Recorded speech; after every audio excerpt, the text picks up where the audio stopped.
오늘은 아침이 없는 밤은 없다. 아침이 없는 밤은 없다는 제목으로 우리 하나님 말씀 함께 나누도록 하겠습니다. 이 바울이 로마로 호송되기 위해 탄 배는 한 번도 본 적이 없었던 아주 굉장한 강풍을 만나게 됐는데, 이 광풍이 몰아치는 바다 한가운데서 살기 위해서 선원들은 몸부림을 쳤지만 상황이 별로 나아지지가 않았습니다. 더 이상 희망이 없다는 절망이 모든 사람을 잠식했을 때 하나님은 바울에게 천사를 보내셔서 이 배에 탄 사람 중에 아무도 죽지 않을 것이라 하는 것을 바울에게 말씀해 주셨습니다. 바울이 이 말씀을 모든 사람들에게 전했을 때 이 하나님의 말씀을 선포하자마자 광풍이 점점 이제 잦아들기 시작했습니다.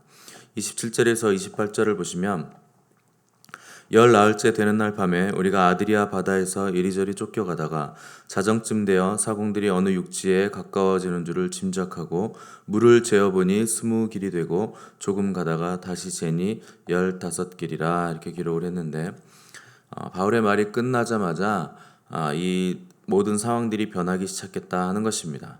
이 배의 사공들과 선조들은 뱃사람들이기 때문에 감각적으로 지금 육지에 가까워지고 있다 하는 것을 알 수가 있게 된 것이고, 바로 수심을 재어보니까 처음에는 20길이었다가 조금 더 가서 재어보니까 15길로 줄어들었다고 했는데, 한 길이 1.8m쯤 됩니다. 그러니까 지금 이 배가 있는 곳은 27m쯤 되는 곳이라 하는 겁니다. 그러니까 갈수록 점점 수심이 줄어들고 있다 하는 것은 점점 배가 무태에 가까워지고 있다, 그것을 의미하는 것입니다. 그건 또 무엇을 의미하는가? 이제 이 사망의 음침한 골짜기 같은 상황을 우리가 점점 빠져나가고 있다 하는 것을 이 사공들과 선조들은 감각적으로 느끼게 될 수 있었습니다. 우리가 고난을 받을 때는 이 고난이 도대체 언제 끝나는가, 그런 생각을 하게 되지만 절대 고난은 영원한 것이 아닙니다.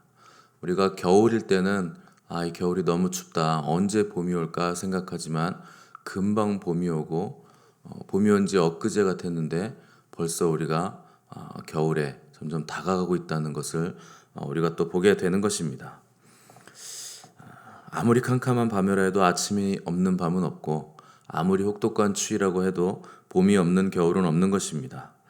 이 배가 광풍에 밀려서 이리저리 요동치며 표류하는 것 같아 보였어도 이 바람을 주관하시는 분이 우리 하나님이시기 때문에 이것은 표류가 아니라 결국 어떤 한 목적지를 향해 가는 항해였다 하는 것을 우리가 나중에는 다 알게 될 수 있는 것입니다. 이 30절을 보시면 육지가 가까워지기 시작하니까 사공들이 이제 도망가기 위해서 이물에서 닻을 내리는 채 하고 거룻배를 바다에 내려놓기 시작했는데, 이물은 배의 앞부분을 말하고 거룻배란 구명 보트를 말하는 것입니다. 이 사공들이 바람이 잦아들고 이제 노를 저을 수 있을 정도가 되고 육지가 점점 가까워지고 있다 하는 것을 알게 되니까 닻을 내리는 척하면서 구명 보트를 내려 몰래 타고 도망가려는 시도를 하고 있었다 하는 것입니다. 왜 도망을 가려고 하는가? 이게 본선에 타고 있다가 이 큰 배가 암초에라도 걸리기라도 하면 결국에는 배는 가라앉을 것이고 거기서 죽을 수도 있기 때문에 구명보트를 타고 무트로 노져서 가는 것이 살아날 확률이 더 높다고 생각을 한 것입니다. 그런데 이 사공들이 없으면 일반 승객들만 가지고는 이 큰 배를 충돌 없이 육지에 가까이 대는 것은 불가능합니다. 옛날 배는 지금처럼 무슨 동력으로 가는 것이 아니고 그 밑에 사공들이 다 같이 북소리에 맞춰서 노를 저어가는 그런 배였기 때문에 반드시 사공들이 필요했습니다. 근데 바울은 이렇게 도망가려고 하는 사공들의 움직임을 전부 다 파악을 하고 있었다 하는 것인데, 왜 바울은 이런 걸 다 알고 있는가? 우리가 먼저 읽었듯이 이미 바울은 이 바다에서 3번이나 파선하는 상황을 겪어봤기 때문에 이 사공들의 행동이나 꼼수들을 미리 다 알고 있었다 하는 것입니다. 그래서 바울은 즉시 군인들에게 저 사공들이 도망가면 우리 전체가 다 죽는다, 이렇게 말을 했고, 군인들은 이제 바울의 말을 듣고 즉시로 구명보트를 로프를 다 잘라서 떠내려가게 만들어서 이제 모든 사람들과 사공들이 전부 다 배 안에만 있을 수 있게 상황을 정리를 했습니다. 이로 보건대 현재 이 배의 선장과 지도자는 누구인가? 지금은 바울입니다. 조금 전까지만 해도 이 배의 지도자는 선장 혹은 선주 아니면 로마 군대의 백부장이었는데 이제부터는 모든 사람들이 바울의 선포를 들었고 또 바울의 위로를 들었고 또 바울의 상황 대처 능력을 다 봤기 때문에 이제 이 배의 지도자는 사도 바울이었다 하는 것입니다. 그래서 바울은 날이 점점 새어오니까 이제 사람들에게 음식 먹기를 권했는데 왜 갑자기 음식을 먹기를 권했는가? 너무 오랫동안 음식을 먹지 않은 까닭도 있고 또 폭풍이 심해서 배멀미가 심하기 때문에 사람들이 탈진이나 탈수 증상이 있기 때문이기도 했을 것인데 문제는 수심 측정으로 확인이 됐듯이 육지가 지금 점점 가까워지고 있기 때문에 이제부터는 사람들에게 체력이 필요했기 때문에 사람들을 먹인 것입니다. 배를 해안 가까이 대야 되기도 하고 또 헤엄쳐서 나가야 되는 상황이 발생할 것이기 때문에 사람들에게 음식을 권하기 시작한 겁니다.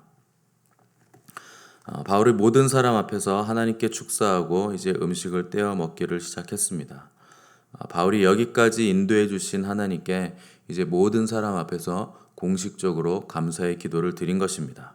그리고 나서 모든 사람들이 감사함으로 음식을 나눴습니다. 아마 이 음식을 먹는 276명의 사람들 중에 꽤나 잘 사는 사람도 있을 것이고 또 돈이 많은 사람도 있을 것이고 또 좋은 음식 많이 먹어본 사람도 있을 겁니다.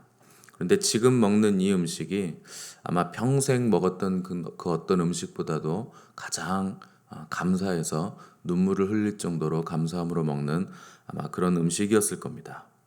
산의 진미를 먹을 때와는 비교도 안 되는 감사가 이 식사 가운데 넘쳐났을 것입니다.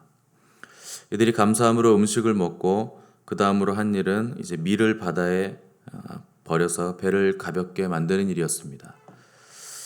왜 배를 가볍게 만드느냐? 짐이 많으면 많을수록 이 배와 바다의 밑바닥이 가까워지기 때문에 최대한 육지에 가까이 가려면 밑에 있는 바닥과 배가 최대한 멀리 떨어져야 육지에 최대한 가까이 갈 수 있기 때문에 짐을 다 버린 것인데 이제 마지막 짐 음식으로 저장해놨던 밀까지도 이제 다 버리고 최후 이제 하선할 일을 이제 준비했다 하는 것입니다. 날이 점점 밝아오니까 이제 드디어 선원들이 발견을 한 것은 경사진 해안으로 된 항만을 발견하게 됐습니다. 그래서 선원들은 배를 어떻게 대야 되나 이렇게 의논한 뒤에 닻을 이제 다 끊어버리고 이제 돛을 달아서 바람을 받아서 해안을 향해 들어가기 시작했는데 배를 살리기 위해서 아마 전전긍긍하면서 모든 기술을 다 동원해서 들어갔지만 결국 사도 바울의 말대로 배는 깨졌습니다.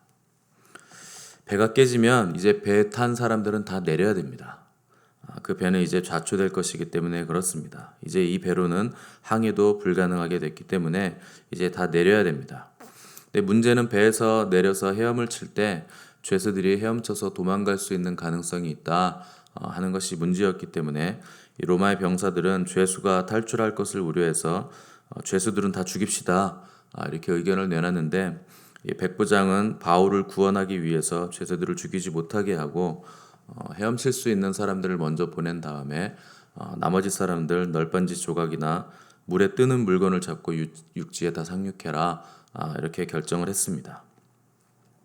44절을 보시면 결국 마침내 사람들이 다 상륙하에 구조됐는데 276명의 사람들 한 사람도 죽지 않고 안전하게 이제 육지에 상륙했다 하는 것입니다. 이것이 우리가 이번 주 계속 봤던 유라굴로 광풍의 마지막 결론입니다. 그리고 또한 우리 인생의 결론이기도 합니다.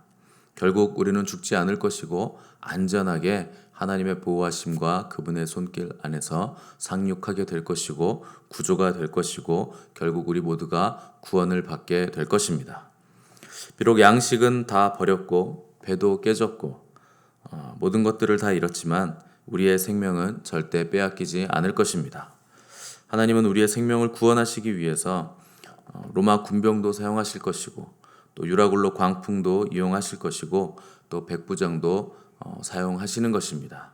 그 모든 것들은 우리를 구원하시기 위해서 우리를 영화롭게 하시기 위해서 하나님께서 다 사용하시는 도구들입니다.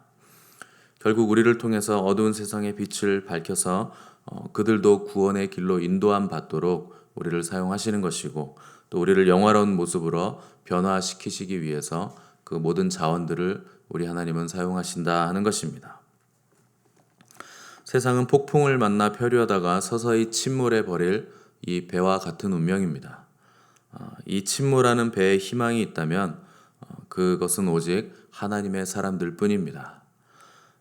세상은 교회를 거부할 뿐만 아니라 없애버리기 위해서 핍박도 하고 죽이려고도 하지만, 정작 자신이 살아날 방법은 오직 교회에만 있다 하는 것은 모르고 있기 때문에 그렇게 행동하는 것입니다. 침몰하는 세상을 밝힐 유일한 희망은 오직 교회뿐입니다.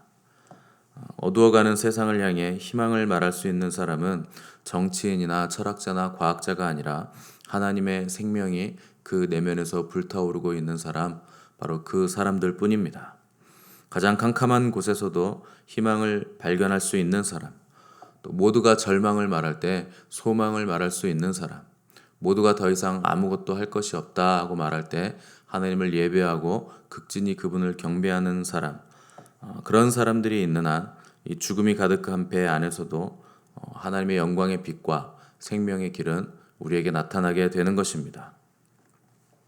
바울 한 사람 때문에 276명이 구원받은 것처럼 저와 여러분 때문에 우리의 가정과 또 수많은 사람들이 구원에 이르는 역사가 일어나기를 바라고, 또 어두워져가는 세상의 빛을 밝혀서 구원의 길이 어디인지 알려줄 수 있는 우리 교회가 되기를 간절히 바랍니다. 우리가 이것의 부름을 받았다 하는 것을 여러분 잊지 마시고 반드시 기억하시고 빛을 밝히는 저와 여러분의 삶이 되시기를 바랍니다. 함께 기도하겠습니다.